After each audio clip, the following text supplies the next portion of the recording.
3. In this video, I'll show you how to create a Square loyalty program. First, sign into your Square dashboard and open the Customers section. Then select Loyalty to start setting up your customer loyalty program. Next, click Create Loyalty Program and choose how customers will earn points. You can reward customers based on visits, spending, or another eligible purchase activity. Choose the option that best fits your business. After that, set your earning rules. For example, you can give customers 1 point for every dollar they spend. Then create a reward, such as a discount or a free item, and choose how many points customers need to redeem it. Now, review your program settings, including the program name, earning rules, rewards, and customer communication options.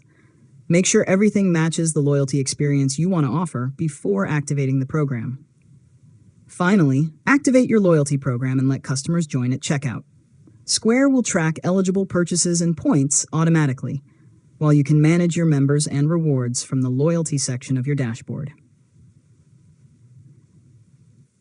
And that's it. You've successfully learned how to create a Square loyalty program. If you found this tutorial helpful, make sure to subscribe to Learn Mode Lab for more tutorials.